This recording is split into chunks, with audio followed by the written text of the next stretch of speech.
Hello मेरे प्यारे बच्चों, मैं सर्वेश यादव। मेरे YouTube चैनल फिजिक्स भी सर्वेश में आपका बहुत स्वागत है बेटा। और आज हम लोग पढ़ने वाले हैं क्लास 10th का बायोलॉजी। ठीक। और बायोलॉजी में बेटा हम लोग पहला चैप्टर थोड़ा बड़ा है, बहुत बड़ा है। ठीक। हाँ, वो काफी बड़ा है। तो जिसमें से एक महत्वपूर्ण टॉपिक हम लोगों ने कवर कर लिया, खूब डिटेल में हमने उसको पढ़ा दिया है। और उस टॉपिक का नाम क्या था? Digestive system. ठीक। डाइजेस्टिव सिस्टम, पोषण कह सकते हैं हम लोग, ठीक ना, न्यूट्रिशन। और उसमें हमने खूब डिटेल में आपको खूब बढ़िया से सारी चीजों को क्लियर किया हुआ है। अगर आप नहीं देखे तो उसको जरूर जाके देखे बेटा, ठीक ना। आप चैनल में जाइए और चैनल में प्लेलिस्ट बनी हुई है और उसमें 3 प्लेलिस्ट मिल जाएंगी आपको, 12th फिजिक्स, 12th केमिस्ट्री और 10th साइंस। और 10th साइंस में आप जाएंगे, आपको पूरी वीडियो फिजिक्स की और बायो की, इस समय फिजिक्स और बायो पढ़ा रहे हैं, कुछ ही दिनों में हम, ठीक ना, कुछ समय बाद हम स्टार्ट कर देंगे आपका केमिस्ट्री भी। तो ठीक है बेटा, बायोलॉजी आज हम लोग पढ़ने वाले हैं क्लास 10th का। और क्लास 10th के बायो में आज हम लोग स्टार्ट करने वाले हैं रेस्पायरेशन, श्वसन। श्वसन जो कि काफी महत्वपूर्ण है। ध्यान दे बाबू आप लोग, श्वसन, ये श्वसन में क्या होने वाला है, चलिए स्टार्ट करते हैं बेटा।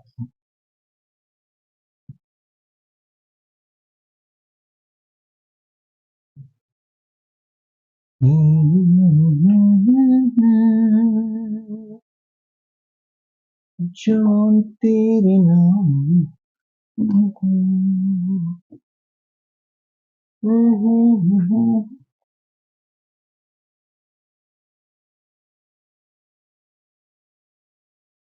हाँ, तो आज थोड़ा सा बैकग्राउंड हमने चेंज कर लिया है और इस पर खूब बढ़िया से हम लोग पढ़ने वाले हैं। ठीक है बाबू, एकदम मस्त। ठीक है, ठीक है बेटा। तो चले आज हम लोग स्टार्ट कर रहे हैं। और ये दूसरा टॉपिक है उस चैप्टर का, पहले चैप्टर का ही दूसरा वेरी वेरी इंपॉर्टेंट टॉपिक है, ठीक, जिसका नाम है श्वसन, रेस्पायरेशन। तो देखें बेटा, हम लोग रेस्पायरेशन पढ़ने वाले हैं। देखिए आप लोग बहुत ध्यान से देखें आप इसको। श्वसन,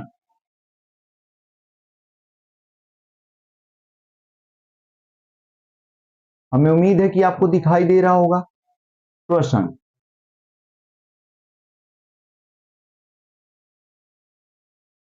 जिसे इंग्लिश में हम लोग क्या कहते हैं? रेस्पायरेशन। ठीक।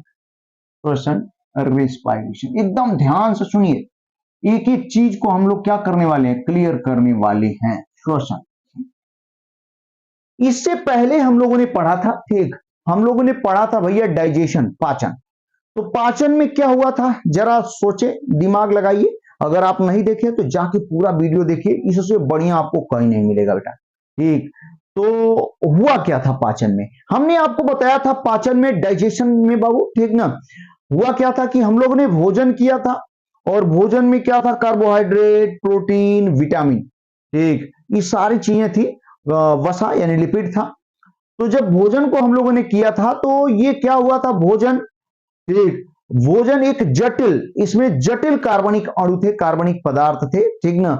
उनका पाचन हुआ, डाइजेशन हुआ, उनसे सरल कार्बनिक पदार्थ या सरल कार्बनिक अणुओं का क्या हुआ? निर्माण हुआ। ठीक। अब आप कहेंगे कैसे? तो जो जटिल वाले थे बेटा, ध्यान दीजिएगा, जटिल में क्या था? जटिल में आपका कार्बोहाइड्रेट था, प्रोटीन था और फैट था। ठीक, इसके मॉलिक्यूल्स थे, इसके अणु थे। और इनका पाचन हमारे, ठीक, आहार नाल में, एलिमेंट्री कैनाल में हुआ। तो मुख्य रूप से इनके पाचन से, ध्यान दे बेटा, ध्यान दीजिएगा, एकदम ध्यान सुने, कार्बोहाइड्रेट के पाचन से, कार्बोहाइड्रेट के डाइजेशन से ग्लूकोज मिला, और प्रोटीन के डाइजेशन से एमिनो एसिड मिला, और ठीक, लिपिड के डाइजेशन से वसीय अम्ल और ग्लिसरॉल मिले। ठीक है, एकदम सही, यहां तक एकदम कंफर्म है, कोई दिक्कत नहीं है भैया हो। सबसे पहले पाचन, पाचन कहते किसे हैं? तो पाचन वह प्रक्रिया है जिसमें, ठीक, जिसमें भोजन में उपस्थित जटिल कार्बनिक अणुओं को, ठीक, सरल कार्बनिक अणुओं में तोड़ा जाता है। ठीक, क्या कहलाती है? पाचन, डाइजेशन। और यह क्रिया एलिमेंट्री कैनाल, आहार नाल में होती है। आहार नाल मुख गुहा से स्टार्ट होकर के एनस तक, मल द्वार तक पहुंचती है। सही है ना? ठीक।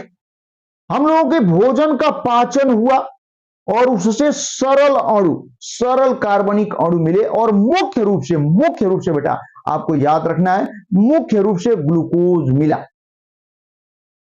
ठीक, अमीनो एसिड भी मिलेगा, वसी अम्ल ग्लिसरॉल भी मिलेगा, लेकिन मुख्य रूप से जो सबसे जरूरी है, देख, वो कौन है? ग्लूकोज।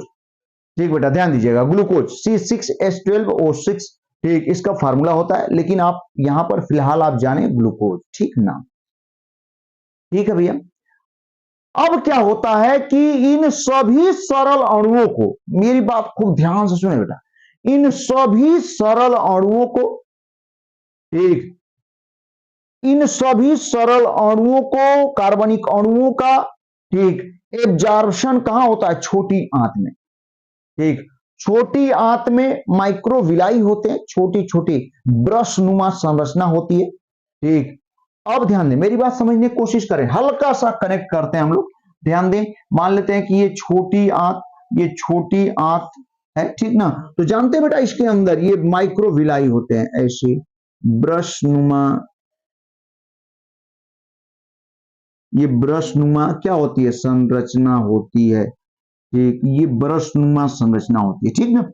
अब जब भोजन यहां से पचते हुए आता है, ध्यान देंगे बेटा, यहां से भोजन जब पचते हुए आता है, ठीक, तो इस माइक्रोविलाई के द्वारा, ध्यान दें आप, इस माइक्रोविलाई के द्वारा ये भोजन, ध्यान दें, जो सरल अणु हैं, ठीक ना, जो जैसे कार्बन, कौन हो गया? ग्लूकोज हो गया, एमिनो एसिड हो गया बेटा, वसी अम्ल हो गया, ठीक, इनका इनके द्वारा क्या कर लिया जाता है? अवशोषण, एब्जॉर्प्शन।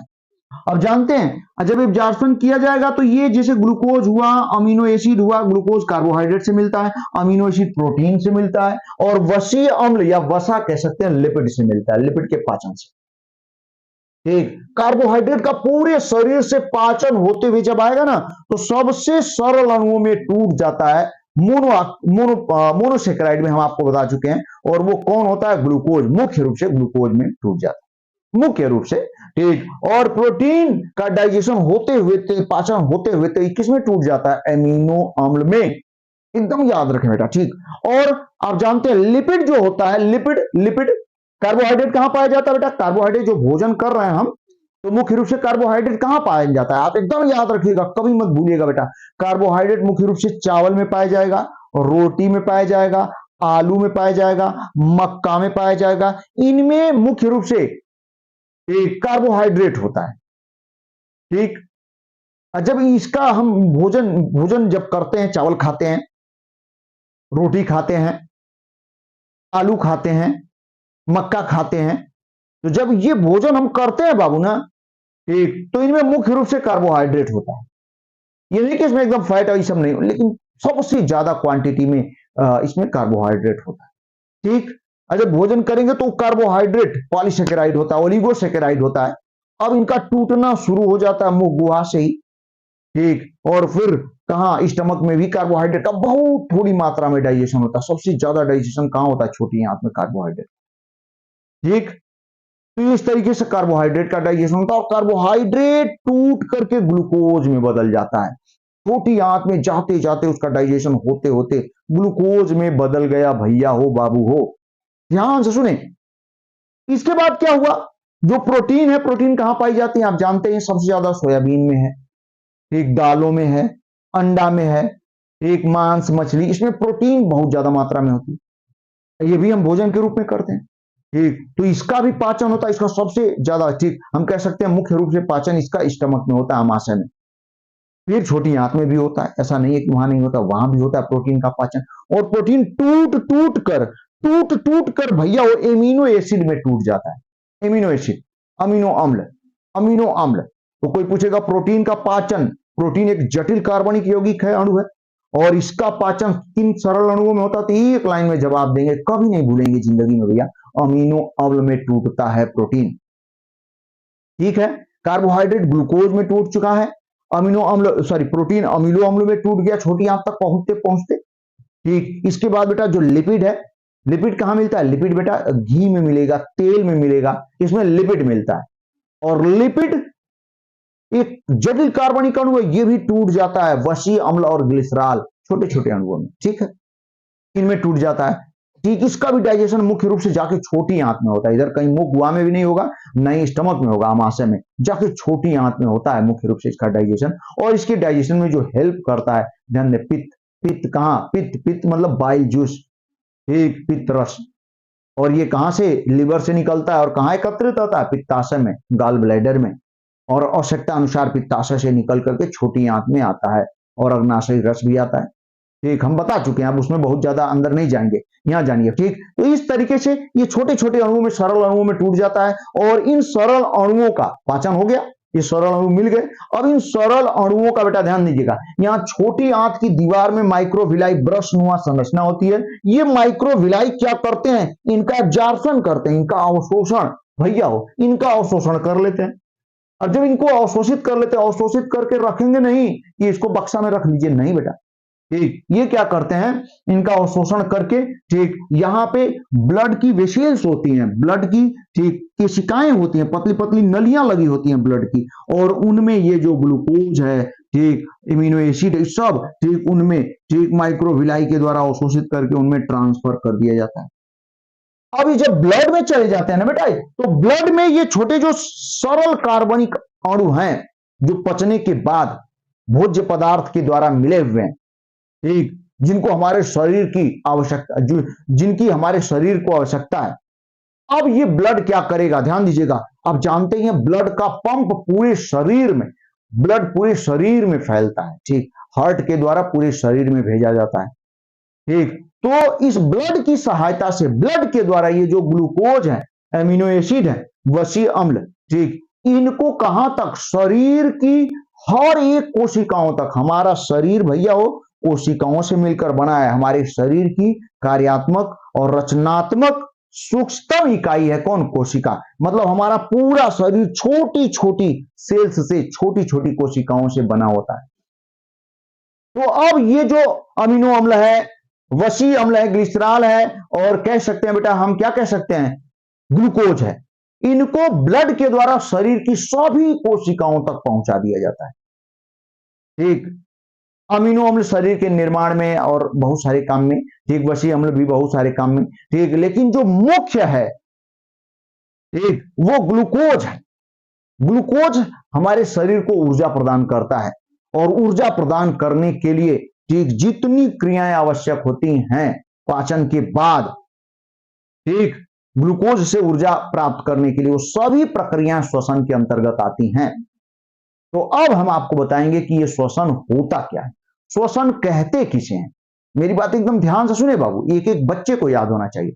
मेन बात श्वसन पे आ गई, यानी भैया मेरी बात ध्यान से सुने, इधर क्या हुआ, खूब ध्यान सुने, इधर क्या हुआ कि ब्लड के द्वारा, ठीक, पहले ग्लूकोज को, मुख्य रूप से ग्लूकोज को, ब्लड के द्वारा भैया ग्लूकोज को, ठीक, छोटी आंत के द्वारा ग्लूकोज का अवशोषण हुआ, और ये ग्लूकोज कहां चला गया, ब्लड में, खून में, रक्त में, और यह रक्त पूरे ग्लूकोज के छोटे छोटे अणुओं को, स्मॉल पार्टिकल्स को, एक छोटे छोटे अणुओं को ग्लूकोज के पूरे शरीर में कोशिकाओं तक क्या कर दिया, पहुंचा दिया।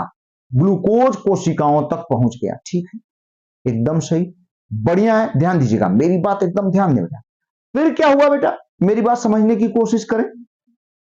इसके बाद क्या है, जरा ध्यान देंगे, इतनी बात एकदम याद रखिएगा कि जो ग्लूकोज है बाबू, वो ब्लड की सहायता से कोशिकाओं तक पहुंचाया जा चुका है। ठीक, ब्लड के द्वारा कोशिकाओं तक पहुंचाया जा चुका है। अब आगे की प्रक्रिया देखें, आगे का क्या होता है, ध्यान से सुनेंगे बाबू। ठीक, आगे होता क्या है बेटा कि आप क्या करते हैं कि सांस लेते हैं, और सांस जब लेते हैं, सांस लेते हैं, ठीक, तो कुछ लोग यही सांस के लेने और छोड़ने को ही श्वसन कह देते हैं। नहीं, ठीक, कोई आपसे पूछ देता है श्वसन किसे कहते हैं, तो सांस, ऑक्सीजन लेना और कार्बन डाइऑक्साइड को छोड़ने की प्रक्रिया क्या कहलाती है, श्वसन, रेस्पायरेशन। लेकिन ये सरासर गलत है। ठीक, रेस्पायरेशन है क्या, श्वसन है क्या, हम आपको बताते हैं। तो मेरी बात ध्यान सुने बेटा, ग्लूकोज जो है पहुंच चुका है कोशिकाओं तक। ठीक, रक्त के द्वारा, ठीक, कोशिकाओं तक ग्लूकोज पहुंच चुका है। और आप क्या करते हैं, सांस लेते हैं।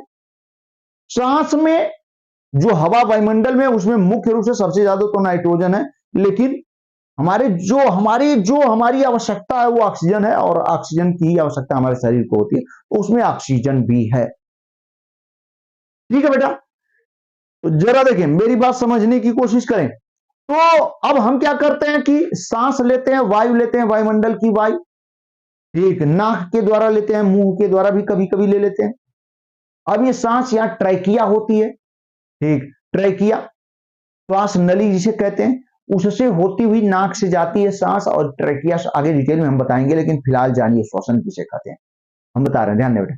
तो ये जो ट्रैकिया के द्वारा, ठीक, फिर यहाँ पे दो ब्रांक्यूल्स होती है, ठीक ना, यानी ब्रोंकाई होती है, फिर ब्रांक्यूल्स होती है, ठीक, यहाँ दो फेफड़े होते हैं, ठीक, मेरी बात समझ में आ रही होगी, आपको दिखाई दे रहा होगा, यहाँ से ट्रैकिया जाएगी और दो पार्ट में टूट जाती है, और वो दोनों पार्ट हमारे लेफ्ट और राइट लंग्स में, ठीक, राइट और लेफ्ट लंग्स में क्या हो जाती है, पहुंच जाती हैं, ठीक। और जब हम सांस लेते हैं तो वायुमंडल से जो हवा है, वायुमंडल की जो हवा है बेटा, ठीक, ट्रैकिया से होते हुए कहां तक पहुंचती है, फेफड़ों, और फेफड़ों में एल्विलाई होते हैं, छोटे छोटे छोटे छोटे, ठीक, छोटे छोटे मतलब बुलबुले की तरह, ठीक, होते हैं एल्विलाई। अब उनमें जाती है हवा, और वहां से फिर ये ब्लड में जाती है, और ब्लड में यही वायुमंडल में मुख्य रूप से ऑक्सीजन की बात करते हैं। अब उसमें क्या होगा, ऑक्सी हीमोग्लोबिन कैसे कैसे बनेगा उसकी बात मत समझिए, पहले मेन बात जानिए, मेन, ठीक, जो बताना आगे बताएंगे हम, लेकिन मेन जानिए यहाँ पे। तो ये हवा बेटा ध्यान देंगे, फिर कहां पहुंची, फेफड़ों में हमारे, लंग्स में, और लंग्स के द्वारा कहां पहुंच गई, रक्त में, और यह रक्त में और हवा में मुख्य रूप से क्या, ऑक्सीजन है, ठीक, और यह रक्त फिर इस ऑक्सीजन को, ठीक, वायुमंडल से वायु से केवल ऑक्सीजन को लेंगे, रक्त लेगा, और रक्त में कौन पहुंच गई, ऑक्सीजन, और ये ऑक्सीजन रक्त के द्वारा, ठीक, ये ऑक्सीजन भी शरीर की हर कोशिकाओं तक पहुंचा दी जाती है, ठीक, प्रत्येक कोशिकाओं तक पहुंचा दी जाती है, कौन, ऑक्सीजन।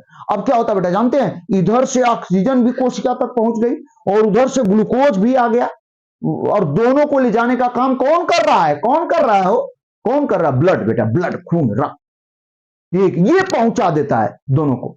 अब क्या होता है, ठीक, ऑक्सीजन की उपस्थिति में ग्लूकोज का दहन होता है, जलन होता है उसको, ठीक, दहन होता है, और ग्लूकोज के दहन से बेटा ध्यान दीजिएगा, मेरी बात समझने की कोशिश करें, ग्लूकोज के दहन से ऊर्जा मिलती है, और वह ऊर्जा मुख्य रूप से एटीपी के रूप में होती है, एडिनोसिन ट्राइफॉस्फेट। अभी बताएं, घबराइए मत, अभी बोर्ड पे चलते हैं, पहले हम आपको समझा लेते हैं थोड़ा बहुत, ठीक। ये ऊर्जा मिलती है, जो ऊर्जा एटीपी के रूप में संचित रहती है, एडिनोसिन ट्राइफॉस्फेट, ट्राइफॉस्फेट, एडिनोसिन के बारे में अभी मत जानिए आप, पहले ट्राइफॉस्फेट मतलब फास्फेट, फास्फोरस के 3 अणु लगे रहते हैं, ठीक, एटीपी के रूप में संचित हो जाती है, जिसे हम ऊर्जा का सिक्का भी कहते हैं, एनर्जी का सिक्का, ठीक। आवश्यकता अनुसार हम लोग इससे ऊर्जा, जब जब ऊर्जा की आवश्यकता होगी शरीर को, ठीक, तो ये एटीपी से हम ऊर्जा को भजा लेते हैं, कैसे भजाएंगे जानते हैं, एटीपी, एडिनोसिन ट्राइफॉस्फेट, ठीक, से घबराइए मत, हम बार बार नाम लेंगे तो आपके दिमाग में बैठ जाएगा, घबराने की बात नहीं, आपको एकदम याद हो जाएगा एकदम। अब एडिनोसिन ट्राइफॉस्फेट में 3 ट्राई का मतलब 3, फास्फेट का मतलब फास्फोरस, 3 फास्फोरस लगे होते हैं। जैसे ही हमारे शरीर को ऊर्जा की आवश्यकता होगी, एक फास्फोरस का बांड टूट जाता है और वहां से ऊर्जा मिलती है, और वो ऊर्जा हमारे शरीर को मिलती है। फिर और ऊर्जा की आवश्यकता, अब किसमें बदल गया, ट्राई से एक फास्फेट निकल गया, फास्फोरस, तो अब वो एडिनोसिन डाइफॉस्फेट, एडीपी में चेंज हो गया, एडिनोसिन डाइफॉस्फेट। फिर हमें ऊर्जा की आवश्यकता होगी, तो फिर एक फास्फेट का अणु बांड बंध टूट जाएगा, फिर वहां से ऊर्जा मिलेगी, फिर वो ऊर्जा हमारे शरीर को मिल जाएगी। अब बन जाएगा एडिनोसिन मोनोफॉस्फेट में, एएमपी में, और एएमपी अब नहीं टूटेगा, ठीक। तो इस तरीके से हमारे शरीर को जैसे जैसे ऊर्जा की आवश्यकता होती है, वैसे वैसे एटीपी से ऊर्जा मिलती चली जाती है। हमने क्या बताया, फिर से एक बार दिमाग में बैठाइए बाबू, एकदम याद रखने की कोशिश करें। हमने डाइजेशन के द्वारा, ठीक, जटिल भोजन में उपस्थित जटिल कार्बनिक अणुओं को सरल कार्बनिक अणुओं में तोड़ लिया, ठीक, और छोटी आंत में जो दीवार में माइक्रोविलाई हैं, इन सरल, ठीक, कार्बनिक अणुओं को, ठीक, कार्बनिक अणुओं को क्या कर लिया, एब्जॉर्ब करके कहां भेज दिया, रक्त में, और मुख्य रूप से इसमें ग्लूकोज हमारे ज्यादा आवश्यक है, ठीक। अब ये ग्लूकोज को ब्लड की सहायता से पूरे शरीर की कोशिकाओं तक क्या कर दिया गया, पहुंचा दिया गया, ग्लूकोज पूरे शरीर की कोशिकाओं तक पहुंच चुका है, ठीक। और इधर बेटा ये भी है कि हम सांस ले रहे हैं तो वायुमंडल की जो वायु है कहां पहुंच रही है, फेफड़ों तक, और फेफड़ों से ठीक ऑक्सीजन, मुख्य रूप से ऑक्सीजन, ठीक ऑक्सीजन कहां पहुंच जाती है? ब्लड में। और ये ऑक्सीजन को ब्लड कहां तक? हर कोशिकाओं तक पहुंचा देता है। तो ग्लूकोज भी कोशिकाओं तक पहुंच गया और ऑक्सीजन भी ठीक कोशिकाओं तक पहुंच गया। अब ऑक्सीजन की उपस्थिति में ग्लूकोज का दहन हो जाता है, ग्लूकोज जल जाता है भैया। और ग्लूकोज के जलने से बाबू कार्बन डाइऑक्साइड और पानी जल बनता है, कार्बन डाइऑक्साइड और पानी बनता है, जल बनता है, ठीक। और वहां ठीक एटीपी के रूप में ऊर्जा मिलती है, एटीपी मिलता है, एटीपी एडिनोसिन ट्राइफॉस्फेट, ये बन जाता है वहां पे 38 एटीपी बनता है। लेकिन फिलहाल आप एटीपी जानिए बेटा, हो एटीपी बन जाता है, समझे, कहानी की तरह हम आपको समझा रहे हैं, एकदम दिमाग में बैठ जाएगा यदि ध्यान से सुन लिए तब भैया। अब बेटा एटीपी बन जाता है, ठीक, जिसे हम लोग एनर्जी का कॉइन कहते हैं, यानी ऊर्जा का सिक्का कहते हैं, ठीक है। एटीपी बन गया और क्या बना? कार्बन डाइऑक्साइड बना और क्या बना बाबू? हो पानी, ठीक। तो कार्बन डाइऑक्साइड बन गया। अब क्या हुआ? जब कार्बन डाइऑक्साइड बना तो फिर भैया हो, फिर ये कार्बन डाइऑक्साइड कोशिका से निकल करके कहां चली जाती है? ब्लड में, ठीक। और फिर ब्लड इस कार्बन डाइऑक्साइड को कहां लेके आता है? फेफड़ा में, ठीक। और फेफड़ा में जब कार्बन डाइऑक्साइड आती है तो फेफड़े से होते हुए, हमारे नाक से होते हुए कार्बन डाइऑक्साइड कहां निकलती है? बाहर, ठीक। कार्बन डाइऑक्साइड बाहर निकलती है। हम जब सांस छोड़ते हैं तो कार्बन डाइऑक्साइड CO2 कहां निकल जाती है? बाहर, ठीक। सांस लेते हैं तो फिर ऑक्सीजन गई, ठीक। हमने भोजन किया है, वहां से ग्लूकोज ठीक कोशिकाओं तक पहुंचा हुआ है, हमने फिर सांस लिया, ऑक्सीजन फेफड़ा से होते हुए, वायुमंडल की वायु तो गई फेफड़े तक, लेकिन फेफड़े से जब जल में रक्त में बारी आई जाने की तो कौन? केवल ऑक्सीजन रक्त में गई और रक्त ऑक्सीजन को फिर शरीर की पूरी कोशिकाओं तक पहुंचाया। और ऑक्सीजन जब शरीर की पूरी कोशिकाओं तक पहुंच गया है तो वहां ग्लूकोज इंतजार कर रहा है और फिर ग्लूकोज का ऑक्सीजन की उपस्थिति में दहन हो जाता है, वो जलता है और कार्बन डाइऑक्साइड और पानी बनता है और फिर एटीपी बनता है, ठीक। एटीपी बनता है बेटा, ध्यान देंगे आप। और फिर ध्यान दीजिएगा, मेरी बात समझिए, समझने की कोशिश करें। और फिर वो कार्बन डाइऑक्साइड फिर ब्लड में आ जाता है और ठीक फिर फेफड़े तक पहुंचा जाता है ब्लड के द्वारा। और फिर वो ठीक कार्बन डाइऑक्साइड को शरीर से क्या कर दिया जाता है? बाहर, ठीक। ये स्थिति होती है। तो बेटा मेरी बात समझें, ठीक। सरल अणुओं में कार्बनिक, ठीक, भोजन के जटिल कार्बनिक अणुओं को सरल कार्बनिक अणुओं में तोड़ने की जो क्रिया थी वो तो क्या थी? डाइजेशन, पाचन। लेकिन यहां पर मेरी बात ध्यान से सुने बेटा, ठीक, श्वसन किसे कहते हैं? ठीक, वह संपूर्ण प्रक्रियाएं, या हम कह सकते हैं प्रक्रियाओं का वह समूह, ठीक, जिसमें, ध्यान दें बेटा, जिसमें ऑक्सीजन, ठीक, हम कह सकते हैं प्रक्रियाओं का वह समूह जिसमें एक ऑक्सीजन को, ठीक, ऑक्सीजन को कोशिकाओं तक पहुंचाया जाता है। ऑक्सीजन को कहां तक पहुंचाया जाता है? कोशिकाओं तक पहुंचाया जाता है। और कोशिकाओं में ग्लूकोज का क्या होता है? दहन होता है तथा उससे ऊर्जा मिलती है।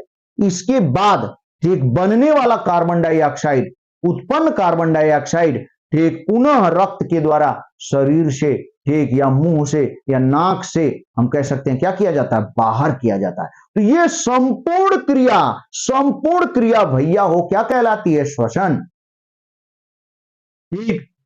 अब बेटा वैसे जो प्रक्रिया के आधार पर जो श्वसन होता है वो दो प्रकार का होता है। एक को हम लोग बाह्य श्वसन कहते हैं, दूसरे को आंतरिक श्वसन।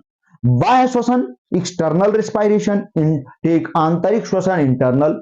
एक्सटर्नल रेस्पायरेशन में, ठीक, जो हम सांस छोड़ते हैं और सांस क्या करते हैं? बाहर करते हैं, ठीक। सांस छोड़ने और सांस को बाहर करने की ये जो श्वसन की प्रक्रिया है, ठीक, ये क्या कहलाता है? बाह्य श्वसन, एक्सटर्नल रेस्पायरेशन कहलाता है। और बेटा ध्यान दें, इंटरनल, जिसे हम लोग कोशिकीय श्वसन भी कह सकते हैं, ठीक। तो श्वसन की वह प्रक्रिया, ध्यान दीजिएगा, श्वसन की वह प्रक्रिया जिसमें, भैया हो बाबू हो, ध्यान दीजिएगा, श्वसन की वह प्रक्रिया जिसमें, ठीक, जिसमें कोशिका के अंदर, ठीक, ऑक्सीजन की उपस्थिति में, कोशिका के अंदर ऑक्सीजन की उपस्थिति में ग्लूकोज के, ठीक, ग्लूकोज के दहन से क्या मिलती है? ऊर्जा प्राप्त होती है। ठीक, तो यह प्रक्रिया क्या कहलाती है? आंतरिक श्वसन। इसे इंटरनल रिस्पायरेशन कहते हैं, आंतरिक श्वसन कहते हैं। और बेटा हो आंतरिक, घबराइए मत, अभी बोर्ड पे पहुंचेंगे एक एक चीजें क्लियर होती जाएंगी, बस आप बने रहिए। इससे बढ़िया, इससे जबरदस्त आपको कहीं नहीं मिलने वाला है। बस ध्यान से सुने बेटा, और इतना बढ़िया आपको बता देंगे कि एकदम याद हो जाएगा। बस सुनते रहें मेरी बात को, बस ध्यान से सुनते रहें बाबू, ठीक। तो ये होता है, ठीक, आंतरिक श्वसन, एक्सटर्नल रिस्पायरेशन है, इंटरनल, ठीक। बाह्य श्वसन और आंतरिक श्वसन। बाह्य श्वसन में क्या गया? ठीक, सांस को छोड़ने और सांस लेने की प्रक्रिया, ठीक, क्या कहलाती है? बाह्य श्वसन कहलाती है, एक्सटर्नल रिस्पायरेशन कहलाता है, ठीक। जबकि आंतरिक श्वसन, इंटरनल रिस्पायरेशन, ठीक। तो आंतरिक, समझ गए? आंतरिक का मतलब है हो गया अंदर, अंदर का मतलब कोशिका के अंदर, ठीक। तो वह प्रक्रिया जिसमें कोशिका के अंदर ग्लूकोज के दहन से ऊर्जा प्राप्त होती है, उसे हम लोग क्या कहते हैं? आंतरिक श्वसन कहते हैं, इंटरनल श्वसन, इंटरनल रिस्पायरेशन कहते हैं। तो जो आपकी एग्जाम में आने वाला एकदम क्लियर हो जाएगा बाबू, एक एक चीज क्लियर हो जाएगा, बस ध्यान से सुनते रहें। तो सबसे पहले आपसे यही पूछ दिया जाता है, ध्यान से सुने, ध्यान सुने, क्या पूछा जाएगा क्वेश्चन? श्वसन किसे कहते हैं, ठीक। बाह्य श्वसन किसे कहते हैं? आंतरिक श्वसन किसे कहते हैं? आंतरिक श्वसन कितने प्रकार का हो जाता है, ठीक। ये पूरी चीज हम आपको बताने वाले हैं, बहुत ध्यान से सुने। तो चले बेटा, सबसे पहले हम लोग देखते हैं कि श्वसन, श्वसन किसे कहते हैं, ठीक। श्वसन हमने लिख दिया, अब श्वसन किसे कहते हैं आप समझ ही सकते हैं कि श्वसन में क्या होगा, और जिसको हम बताने वाले हैं आप ध्यान से सुनेंगे।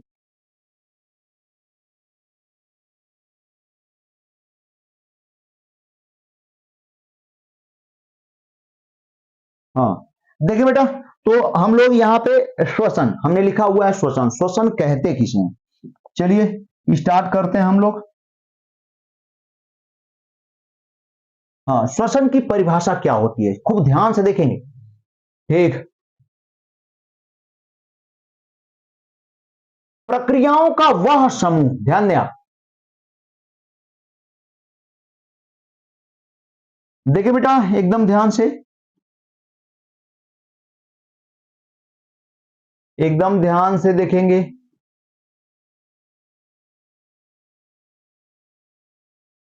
हाँ, प्रक्रियाओं का वह समूह, आप लिख सकते हैं, एकदम नोट्स बनाते चले मेरे साथ, ठीक, एकदम लिखते चलिए, और एकदम एक नंबर इधर उधर नहीं होने वाला है, ध्यान से सुनते रहे। प्रक्रियाओं का वह समूह बाबू, वह समूह जिसमें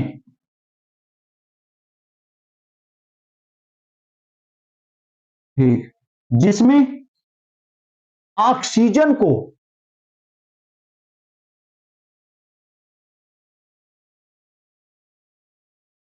जिसमें ऑक्सीजन को, हाँ, ऑक्सीजन को ग्रहण करने से लेकर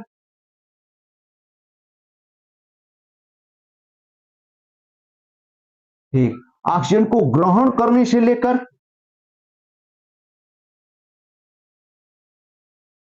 ठीक, ऑक्सीजन को ग्रहण करने, बल्कि और बढ़िया हम आपको बता देते हैं, ठीक, ध्यान दीजिए बेटा, ठीक, समझने की कोशिश करें।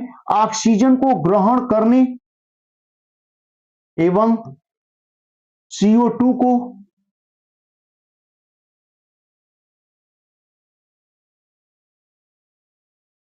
छोड़ने से लेकर ठीक, छोड़ने से लेकर कोशिका के अंदर, ध्यान दें बाबू, ठीक, कोशिका के, हाँ, ठीक, कोशिका के अंदर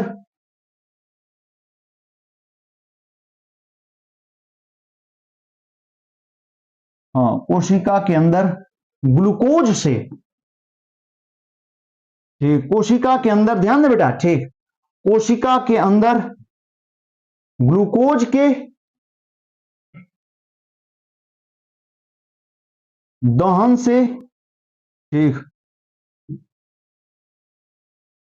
ऊर्जा, ठीक, मेरी बात ध्यान दें, प्रक्रियाओं का वह समूह जिसमें ऑक्सीजन को ग्रहण करने एवं CO2 कार्बन डाइऑक्साइड को छोड़ने से लेकर कोशिका के अंदर ग्लूकोज भैया ठीक ग्लूकोज के दहन से ऊर्जा प्राप्ति तक,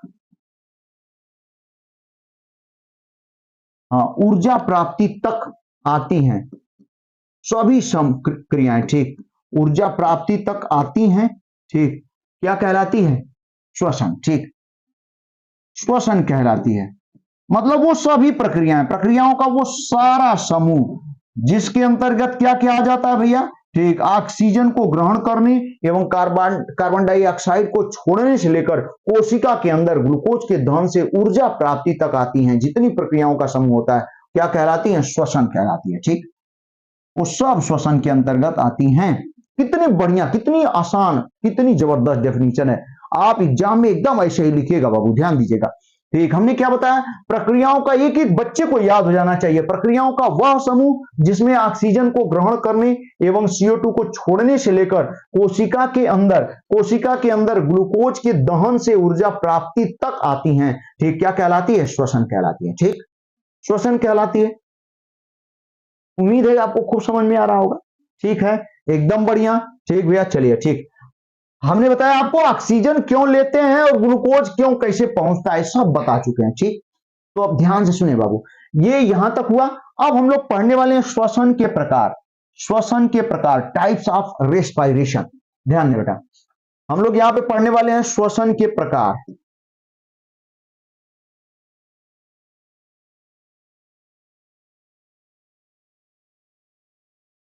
हाँ देखिए, टाइप्स ऑफ रेस्पिरेशन।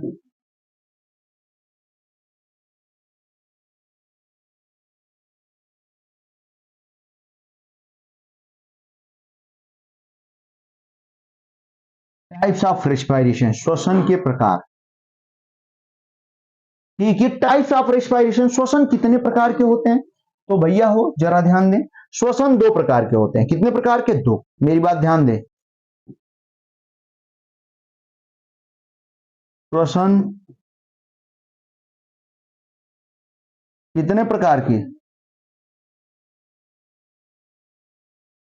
देखें बाबू, श्वसन दो प्रकार के होते हैं। ठीक, कितने प्रकार के होते हैं? श्वसन दो प्रकार के होते हैं श्वसन। ठीक, कौन कौन?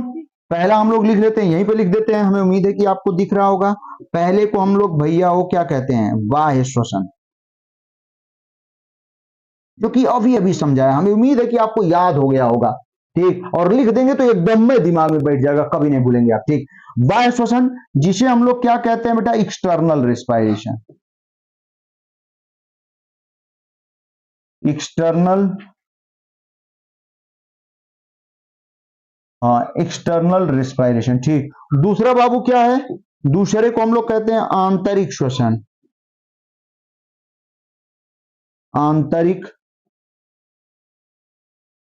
आंतरिक श्वसन भैया, वैसे इंग्लिश में हम लोग क्या कहेंगे हो बाबू? Internal respiration. ठीक, एकदम मस्त। External respiration and internal respiration. ठीक, कितना बढ़िया श्वसन। ध्यान दें, श्वसन एकदम नोट्स खूब जबरदस्त बनाइए और गारंटी है कि ये क्वेश्चन इधर उधर नहीं होगा आपके बोर्ड में। श्वसन कहते हैं किसी प्रक्रियाओं का वह समूह जिसमें ऑक्सीजन को ग्रहण करने एवं CO2 को छोड़ने से लेकर कोशिका के अंदर ग्लूकोज के दहन से ऊर्जा प्राप्ति तक आती हैं। क्या कहलाती है? श्वसन कहलाती है।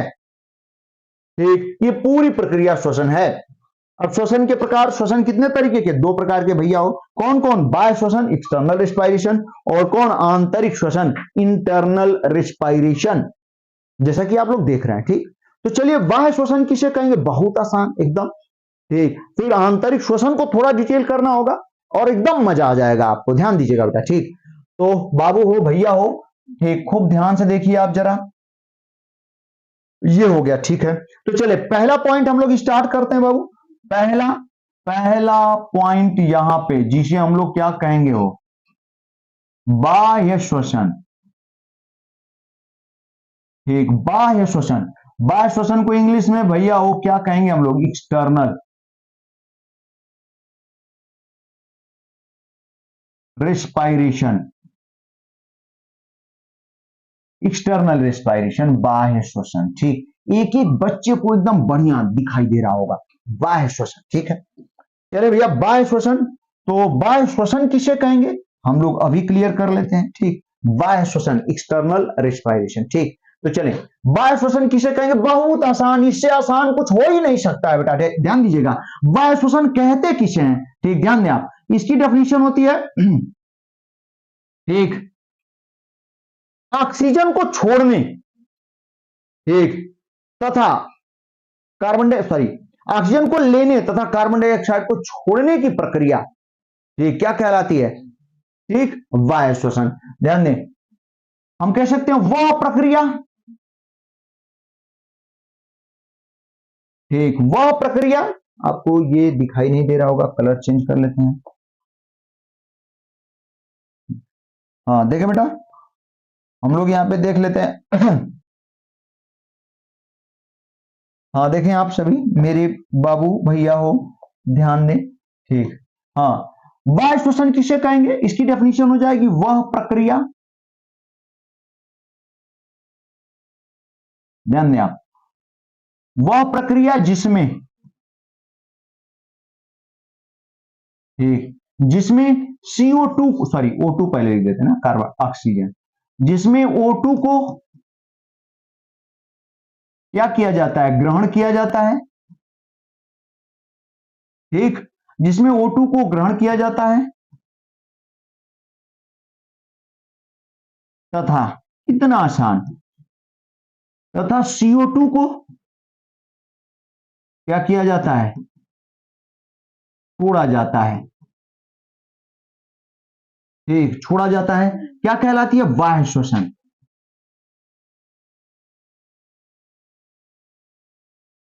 बाह्य श्वसन कहलाती है। अभी इसका डिटेल हम लोग पढ़ेंगे आगे, ठीक ना, लेकिन अभी शार्ट में हम आपको बताते हैं इसमें भी एक इंस्पायरेशन एक्सपायरेशन होगा, एक अंतः श्वसन, बाह्य श्वसन। ठीक, तो आप ध्यान देंगे आप, ठीक ना, वह प्रक्रिया जिसमें O2 को ग्रहण किया जाता तथा CO2 को छोड़ा जाता है, क्या कहलाती है, बाह्य श्वसन कहलाती है बाबू। ठीक, बाह्य श्वसन कहलाती है, एक्सटर्नल रेस्पिरेशन, बाह्य श्वसन। वह प्रक्रिया जिसमें O2 को ग्रहण किया जाता तथा CO2 को छोड़ा जाता है, बाह्य श्वसन कहलाती है। फिर दूसरा बाबू ध्यान दीजिएगा बेटा, दूसरा कौन है, दूसरा बेटा हम लोग देख लेते हैं, वो कौन है बाबू, आंतरिक श्वसन। ठीक, दूसरे को हम लोग क्या कहेंगे, आंतरिक, आंतरिक श्वसन। ठीक, इंटरनल रेस्पिरेशन। ठीक, हाँ, इंटरनल रेस्पिरेशन। ठीक, आंतरिक श्वसन, आप समझ ही गए होंगे। ठीक, आंतरिक इंटरनल रेस्पिरेशन, आंतरिक श्वसन। ठीक, तो हम ये कह सकते हैं श्वसन की वह क्रिया, ठीक, श्वसन की वह प्रक्रिया जिसमें, हम कह सकते हैं बाबू ध्यान दीजिएगा, समझे बेटा हो। ठीक, श्वसन की वह प्रक्रिया, देखिए, आंतरिक श्वसन भैया हो, हम लोग कह सकते हैं श्वसन की वह प्रक्रिया जिसमें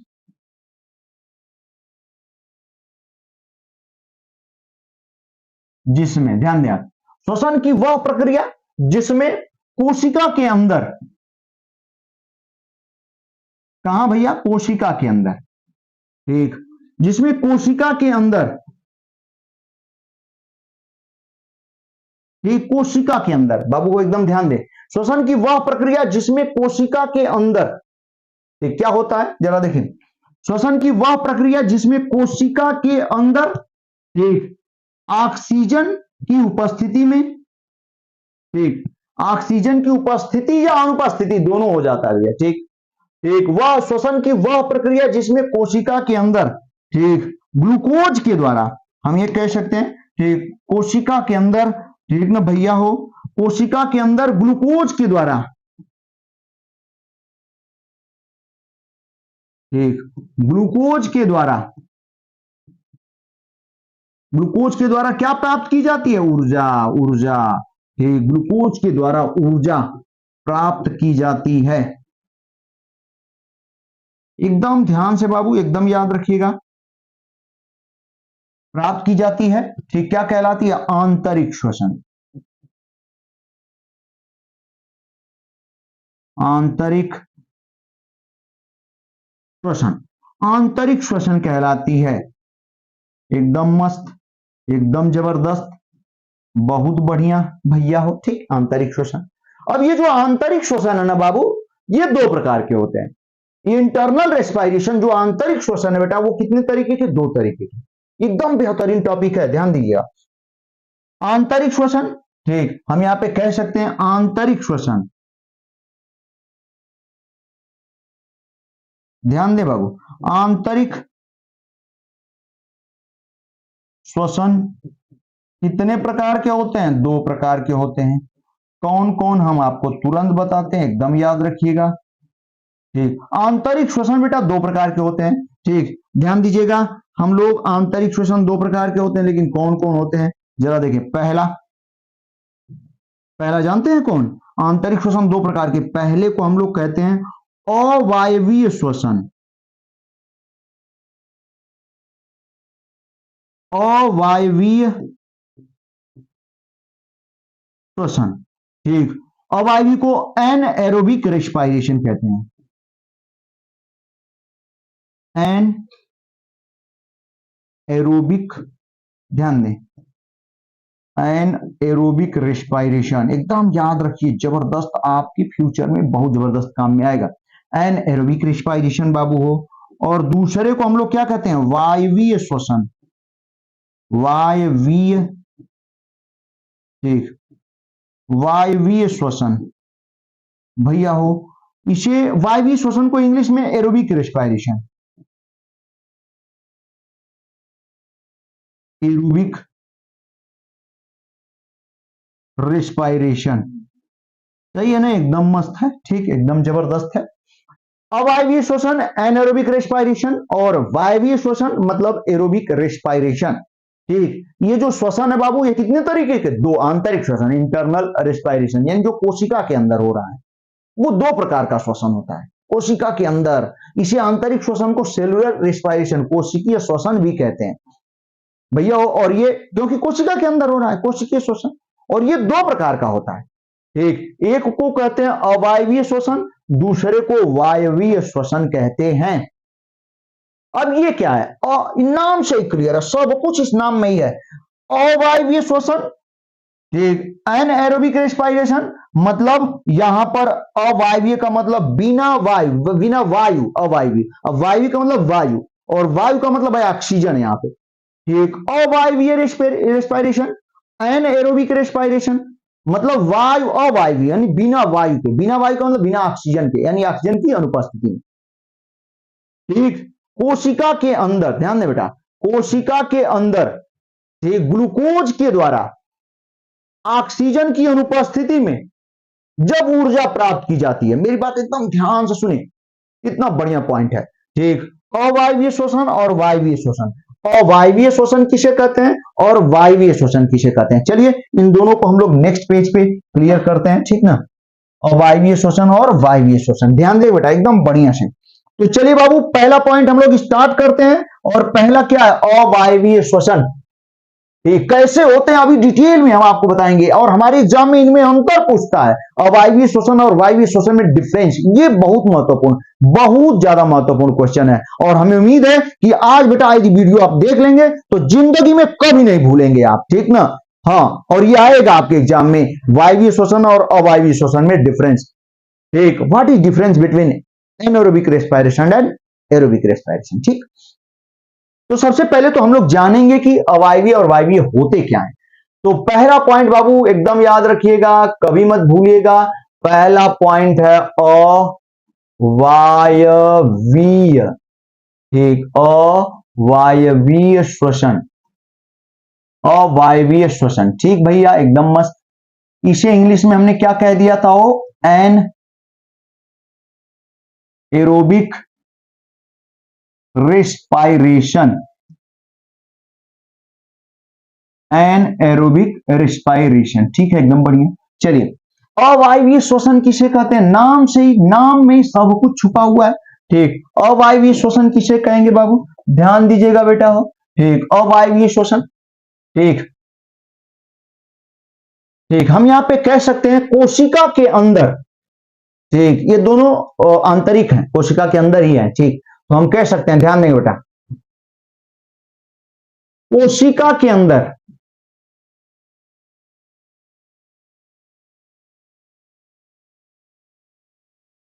कोशिका के अंदर वायु की अनुपस्थिति में, ऑक्सीजन सॉरी, कोशिका के अंदर किसकी अनुपस्थिति में, वायु का मतलब ऑक्सीजन यहां पे है भैया। ठीक, कोशिका के अंदर, ठीक, ऑक्सीजन की अनुपस्थिति में,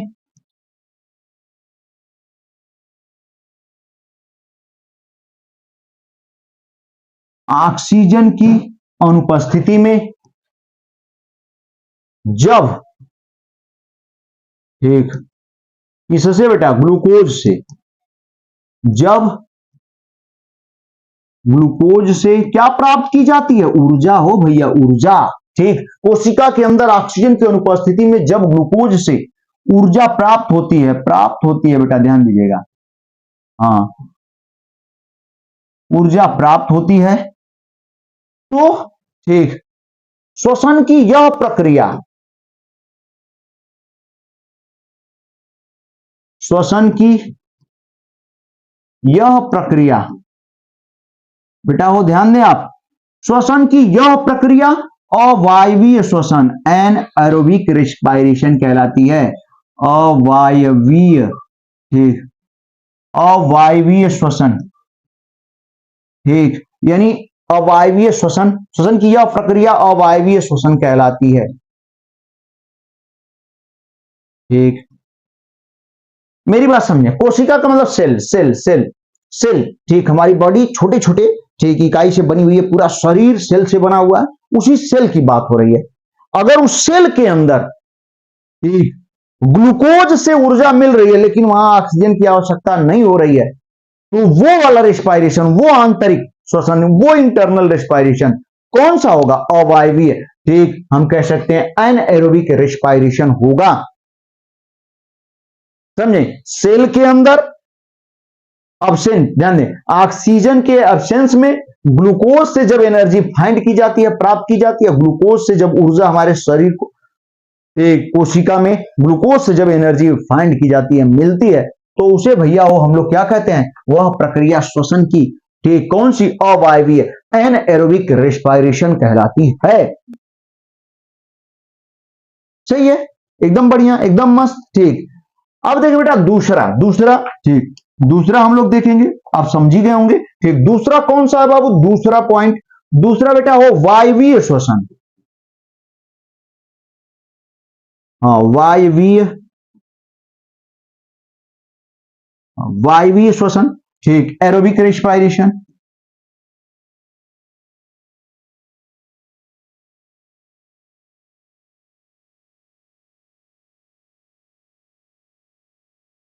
ठीक, एरोबिक रेस्पिरेशन, वायवीय श्वसन। भैया हो वायवीय श्वसन किसे कहेंगे, ठीक, एरोबिक रेस्पिरेशन। तो नाम से ही क्लियर है, एकदम स्पष्ट है, फिर तुरंत हम बताने वाले हैं और हमें उम्मीद है कि आपको एकदम बढ़िया समझ में आएगा। ठीक, वायवीय श्वसन, फिर हम लिख सकते हैं कोशिका के अंदर, बेटा हो, बाबू हो, भैया हो, एकदम ध्यान से सुनिए आप लोग। ठीक, भैया हो, क्या हमने कहा, कहां हो, कोशिका के अंदर। ठीक, कोशिका के अंदर ऑक्सीजन की उपस्थिति में, ठीक ठीक, एकदम मस्त, कोशिका के अंदर बेटा किसकी उपस्थिति में, ऑक्सीजन की उपस्थिति में। ठीक, ऑक्सीजन की उपस्थिति में, भैया ऑक्सीजन की उपस्थिति में जब, जब किससे बेटा, ग्लूकोज से, जब ग्लूकोज से क्या प्राप्त की जाती है, ऊर्जा। हाँ, जब ग्लूकोज से ऊर्जा प्राप्त की जाती है तो, ठीक, ऊर्जा प्राप्त की जाती है तो श्वसन की यह प्रक्रिया भैया हो, तो श्वसन की यह प्रक्रिया, हमें उम्मीद है कि आप भी लिख रहे होंगे। ठीक, एकदम बढ़िया नोट्स तैयार करें बेटा सारे। ठीक, पॉइंट इसी में आपको मिल जाएंगे, ठीक ना। श्वसन की यह प्रक्रिया वायवीय श्वसन, ठीक है बाबू, वायवीय श्वसन यानी एरोबिक रेस्पिरेशन, वायवीय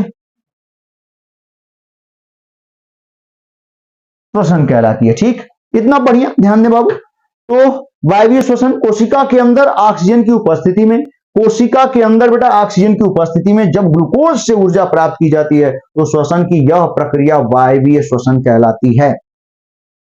चलिए दोनों को हम खूब बढ़िया से आपको समझाने की कोशिश कर रहे हैं, ठीक, समझ जाएंगे फिर इनमें डिफरेंस हम आपको बताने वाले हैं, ठीक ना। पहले इनमें इनको समझिए होता क्या है।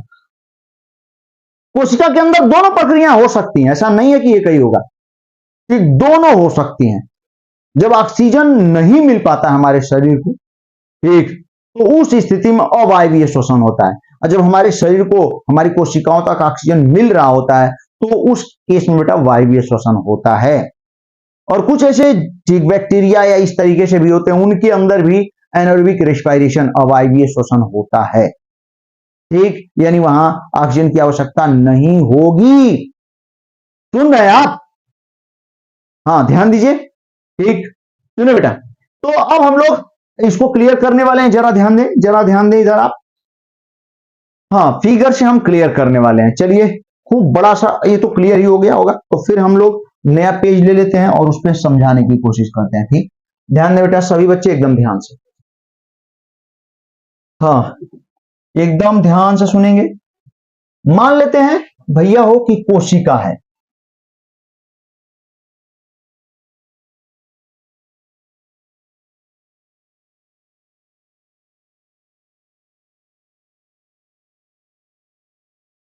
ये सेल है, ठीक, कोशिका है, ठीक ना, हमने मान लिया ये कोशिका है, तो एक जंतु कोशिका है, हमारी ही कोशिका है, हम लोगों की ही कोशिका है, ठीक है। और इसमें बेटा ध्यान दीजिएगा, मेरी बात समझने की कोशिश करेंगे, ठीक ठीक। और इसमें ये हमने बना लिया,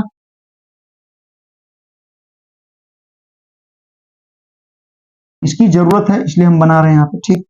और बेटा हो ये बना लिया हम लोगों ने माइटोकॉन्ड्रिया, देखें आप,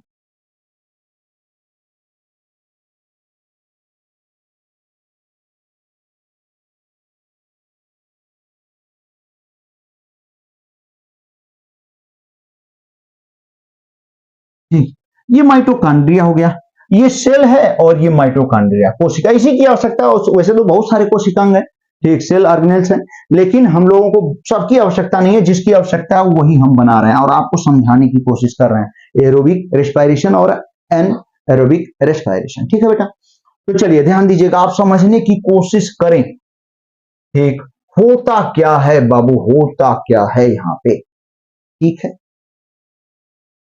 तो हुआ क्या बेटा, मेरी बात समझेंगे। मान लेते हैं कि इधर पूरा ब्लड है, ठीक, पूरी ब्लड वेसल्स फैली हुई है, यहाँ पे हम बना देते हैं, यहाँ पे जरा ध्यान दीजिएगा भैया, पूरा इधर ठीक ब्लड वेसल्स है, ठीक ना, ब्लड वेसल्स है पूरा, इधर पूरा ब्लड वेसल्स है, ठीक, मतलब वो ये क्या है, जिनमें क्या फ्लो कर रहा है, ब्लड, एक ब्लड फ्लो कर रहा है, और ये ब्लड, ठीक ना भैया, वो ध्यान देंगे, और इस ब्लड से ध्यान दें भैया, एकदम ध्यान से सुनेंगे, इस ब्लड से कौन अंदर गया, यहाँ पे पूरा कोशिका के चारों तरफ ये है ब्लड वेसल्स हैं, पतली पतली नलिकाएं हैं, ठीक ना, और ब्लड से ठीक इसके अंदर क्या जाएगा, ग्लूकोज भी जाएगा। मेरी बात समझे, ध्यान से सुनिए, ठीक, हुआ क्या, छोटी आंख से ब्लड के द्वारा ग्लूकोज भी पूरे शरीर की कोशिकाओं तक पहुंचाया जा रहा है, और ठीक हम सांस लेकर फेफड़ों तक, फेफड़ों से फिर ऑक्सीजन को ब्लड द्वारा लिया जाता है फेफड़ों से, और उस ऑक्सीजन को फिर वो ब्लड पूरे शरीर की कोशिकाओं तक पहुंचाता है। मतलब ब्लड के द्वारा ग्लूकोज भी कोशिका के अंदर पहुंच चुका है और ऑक्सीजन भी पहुंच चुका है, ठीक है, एकदम ध्यान दें, ठीक, ग्लूकोज भैया हो, ग्लूकोज और ऑक्सीजन दोनों ही ब्लड के अंदर पहुंच चुके हैं, सॉरी कोशिका के अंदर ब्लड के द्वारा पहुंचाए जा चुके हैं, ठीक है। चलिए तो मेरी बात समझे बेटा, मेरी बात एकदम ध्यान से सुने, ठीक, इसका मतलब क्या हुआ कि इस ब्लड से ग्लूकोज भी चला गया, ठीक, और ऑक्सीजन भी, ठीक ना। मेरी बात खूब ध्यान से सुनिएगा, यहां से कौन गया,